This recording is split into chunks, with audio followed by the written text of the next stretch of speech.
Olá pessoal, tudo bem? Eu me chamo Tainan Ferreira, sou graduando em Medicina pela Universidade 9 de Julho e hoje estamos aqui no Congresso de Medicina em Bolos e eu irei falar sobre a neurocirurgia funcional, o estado atual e um panorama para vocês. Uma breve introdução aqui sobre a neurocirurgia funcional.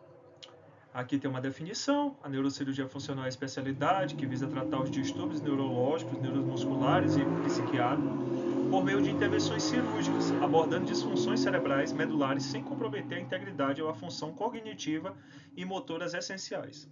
O nosso objetivo tem como ver a questão da modulação de atividade cerebral para controlar doenças que afetam a função, como Parkinson, epilepsia, que acaba afetando a questão do distúrbio do movimento, e dores crônicas também, entre outros. Isso pelos processos de intervenção neurocirúrgica, um dos mais famosos é o DBS.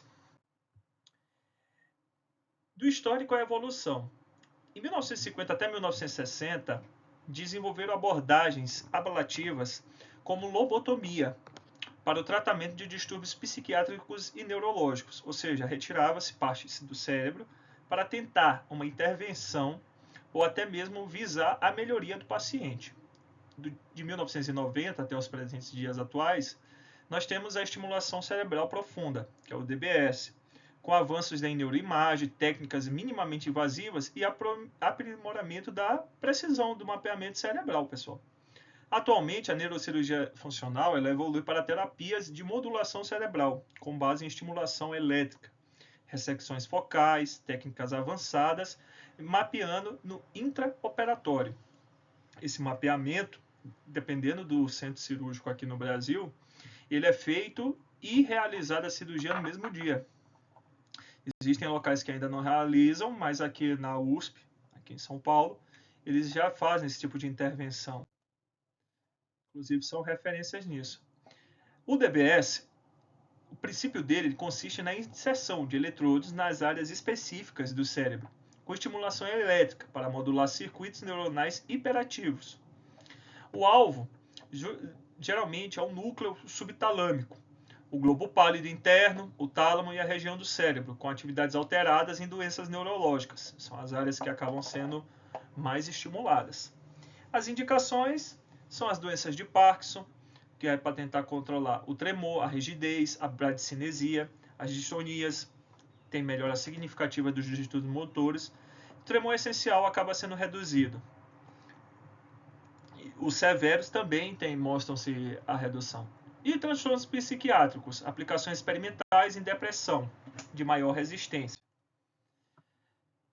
O mecanismo da ação do DBS, pessoal, a neurofisiologia acaba explicando que a estimulação elétrica feita pelo DBS interfere nos circuitos neuronais, alterando e restaurando a comunicação entre regiões motoras e extrapiramidais. Estudos da neuroimagem, como PET, e a conectividade funcional acabam sendo utilizados para otimizar a localização do eletrodo. Aí nós temos os parâmetros de estimulação, que as frequências elas vão de 130 Hz a 185, as amplitudes elas oscilam de meio até 5 volts, e os pulsos e estímulos ajustáveis para maximizar a terapêutica. Dos resultados clínicos, e aí como eu falei para vocês da USP, porque lá é um grande centro de referência, a eficácia ela acaba sendo melhorada de 30% a 40% na população, na pontuação de escala unificada do Parkinson. E a redução de 50% a 70% na dose de medicamento antiparkinsoniano. Então, os impactos são positivos, aumento da mobilidade, independência para as atividades diárias, redução de efeitos colaterais relacionados a medicações, situações motoras é um deles, então acaba sendo muito bom isso para o paciente. Dá uma sobrevida melhor e, claro, também, muitas pessoas que têm Parkinson acabam adquirindo quadro depressivo justamente por ter que depender de outras pessoas, de ficarem mais mobilizadas. O mapeamento cortical e funcional do intraoperatório serve para identificar as áreas críticas do cérebro, como a gente já tinha falado, entre elas as motoras, sensoriais, linguísticas, durante a cirurgia. Quem se lembra de Broca e Wernicke vai saber que essa é uma das áreas que acabam sendo principalmente estudadas.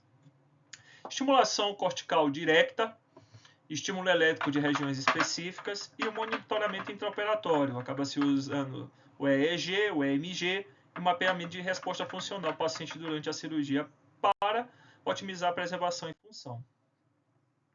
Dentro da neurocirurgia, aí nós temos também o encaixe da neurocirurgia para epilepsia. Indicação para pacientes com epilepsia refratária, onde o medicamento não controla essas crises. Existe as MAVs, que elas acabam também acarretando, e muitas das vezes, o quadro de epilepsia.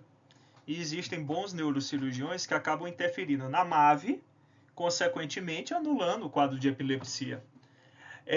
As ressecções de focos epilépticos têm identificação através de monitoramento intracraniano e mapeamento funcional, quase igual no DBS. E uma das principais delas é a ressecção do lobo temporal medial para pacientes com crises focais refratárias. Estimulação do nervo vago para controle de crise em pacientes e não candidatos à cirurgia. Essa é boa porque ela é um pouco mais minimamente invasiva, pessoal.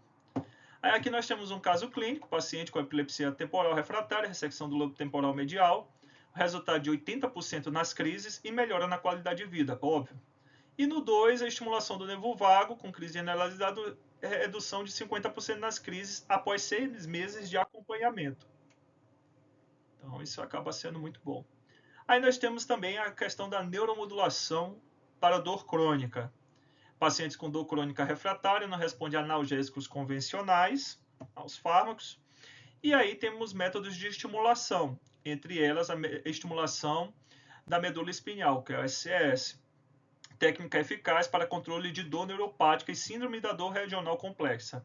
A estimulação transcraniana, direta, aplicação de correntes elétricas de baixo nível para modular as áreas cerebrais envolvidas da percepção da dor. Ou seja, até aqui nós já vimos 3 métodos de intervenções neurocirúrgicas para problemas que são do nosso cotidiano. E nisso, na neuromodulação para dor crônica, temos a eficácia da redução significativa de até 70% da intensidade da dor e melhora na qualidade de vida dos pacientes. Neurocirurgia funcional em distúrbios psiquiátricos. Essa daqui era muito utilizada antigamente, principalmente na Inglaterra, nos grandes manicômios. Estimulação cerebral profunda, também. Depressão maior resistente, estudos indicam a eficácia do DBS no núcleo accumbens e na área sublingual. Transtorno obsessivo compulsivo, que é o TOC, aplicação de DBS também, resultados clínicos de 40% a 50% de redução em sintomas de casos graves. E melhoras significativas no TOC compulsivos e obsessivos. Dos desafios e éticas, aí que entra a grande parte desses estudos. Necessidade de personalização e precisa de parâmetros para estimulação. Cada indivíduo tem suas características e isso acaba não tendo um padrão. Talvez a voltagem para um mude para outro, mas também, ao mesmo tempo, os focos também mudem. Então, tem sempre que estar sendo ajustado. É um tratamento que é feito ajustado ao paciente. Riscos relacionados à localização errônea, eletrodos, complicações pós-operatórias, isso sempre temos, né? Considerações, as decisões de intervenção em distúrbios psiquiátricos sem considerar o impacto a longo prazo na saúde mental. Então, a priori tem um efeito positivo, mas estimulando, pode chegar a ser um efeito negativo. Consentimento informado e discussão dos riscos versus benefícios da neuroestimulação. O futuro da neurocirurgia funcional. A integração da inteligência artificial será um ponto positivo para mapear o próprio cérebro também e achar com mais rapidez, entendeu? E ter, inclusive, até mesmo uma previsão da possível evolução daquele paciente. Avanço de dispositivos de neuromodulação, tecnologia minimamente implantáveis com maior controle remoto. Diminui as idas até os hospitais para essa possível correção. Expansão das indicações e estudo de novas indicações como depressão, distúrbios alimentares e Alzheimer.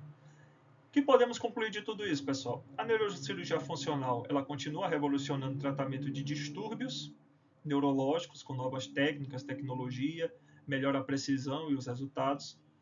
Personalização do tratamento por meio de mapeamento cerebral avançado. E o futuro envolve a integração de novas tecnologias, abordagens mais tranquilas, holísticas e precisas para distúrbios neurológicos complexos. Essa daqui são minhas referências, pessoal, que eu utilizei na apresentação de hoje. Muito obrigado e qualquer dúvida pode colocar nesse vídeo aqui que a gente vai respondendo ao longo do tempo. Valeu, pessoal, até a próxima.